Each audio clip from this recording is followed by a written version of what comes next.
Perikop Lukas 4 ayat 1-13 ini bercerita tentang percobaan di padang gurun. Setelah Tuhan Yesus dibaptis di sungai Yordan oleh Yohanes Pembaptis, maka Tuhan Yesus dibawa oleh Roh Kudus ke padang gurun. Di sana Tuhan Yesus berpuasa 40 hari lamanya. Pada saat itulah iblis datang untuk mencobai Tuhan Yesus 3 kali. Cobaan yang pertama, iblis mengatakan agar Yesus merubah batu menjadi roti. Tapi Tuhan Yesus selalu menjawab cobaan iblis dengan kata, ada tertulis bahwa manusia hidup bukan hanya dari roti saja. Kemudian cobaan yang kedua, iblis membawa Tuhan Yesus ke tempat yang tinggi. Dari sana dia memperlihatkan seluruh kekayaan kerajaan dunia. Iblis mengatakan bahwa semua itu adalah miliknya jika Tuhan Yesus menundukkan kepala sedikit saja pada iblis, maka seluruhnya akan diberikan pada Tuhan Yesus.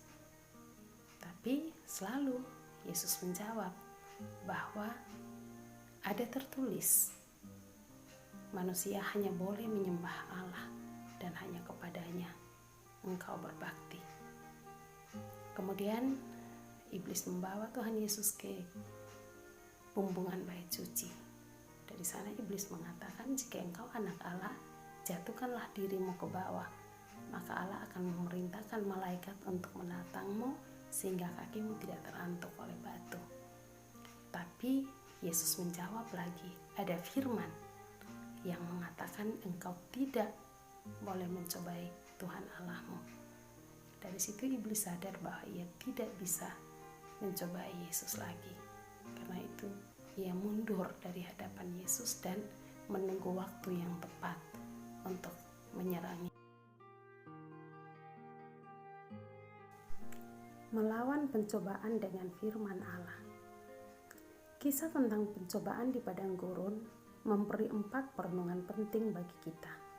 Yang pertama, iblis selalu punya cara untuk menggoda manusia agar jatuh ke dalam dosa dan merusakkan hubungan yang indah antara Allah dan manusia. Namun, Tuhan Yesus memiliki cara yang ampuh untuk melawan cobaan iblis, yaitu firman Allah. Kalimat ada tertulis menjelaskan bahwa Yesus memakai hukum Taurat dalam Perjanjian Lama untuk melawan godaan iblis. Tuhan Yesus berpegang teguh pada hukum Allah sehingga ia tidak mudah jatuh ke dalam dosa. Yang kedua, iblis menggoda Tuhan Yesus dengan kebutuhan perut, makanan pada saat yang tepat, yaitu ketika Tuhan Yesus lapar. Namun kebutuhan perut tidak membutakan mata Yesus. Ia tetap tahu apa yang lebih penting dari makanan jasmani. Karena makanan jasmani kebutuhan hidup sementara saja. Sesungguhnya yang dibutuhkan manusia adalah makanan rohani untuk kehidupan yang kekal. Yang ketiga, iblis menggoda Yesus dengan kekayaan, menguasai kerajaan dunia dengan segala apa yang ada di dalamnya. Cukup hanya menyembah iblis. Namun Tuhan Yesus menolak dan mengatakan bahwa hanya Allah yang patut disembah dan hanya padanya kita berbakti. Penguasa sesungguhnya yang mampu membuat kita cukup dan memiliki segalanya hanyalah Allah. Hanya Allah pemilik dunia ini dan segala isinya, dan hanya kepadanya lah kita menyembah. Yang keempat, iblis menggoda Yesus dengan pujian, popularitas, memegahkan diri atau membanggakan diri. Namun Tuhan Yesus justru memperingatkan iblis untuk jangan mencobai Tuhan Allahmu, karena demikianlah firman Allah. Yang pantas dimegahkan dan ditinggikan hanyalah Allah Bapa kita di sorga. Kita yakin dan percaya pada cinta kasih dan kuasa-Nya. Dan semua itu adalah anugerah yang diberikan pada kita, bukan atas dasar kehendak kita atau paksaan kita, tapi atas kehendak Tuhan, karena Tuhan tahu yang terbaik bagi kita. Sehingga keyakinan iman kita kepada Allah tidak membuat kita memiliki kesombongan rohani tapi justru membuat kita memiliki kerendahan hati. Kiranya kisah ini menjadi perenungan yang berharga bagi kita semua. Mari berdoa.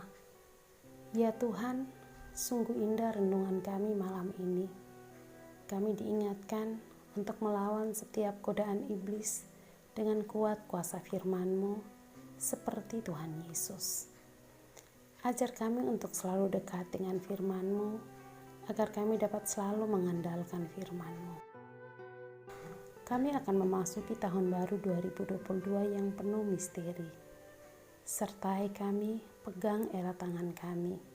Kuatkan kami menghadapi berbagai tantangan dan godaan iblis yang menghancurkan di depan kami. Kokohkan kami agar kami melangkah pasti dalam damai sejahtera bersama-Mu. Dalam nama Tuhan Yesus. Amin. Terlalu indah dan tak terselami kebaikan Tuhan di tahun-tahun yang telah kita lewati, hingga Ia menghantar kita ke tahun yang baru 2022. Tim Fose Ministry mengucapkan selamat tahun baru 2022. Mari kita saksikan kebaikan Tuhan yang tetap untuk selama-lamanya di tahun baru dan tahun-tahun yang akan kita lewati.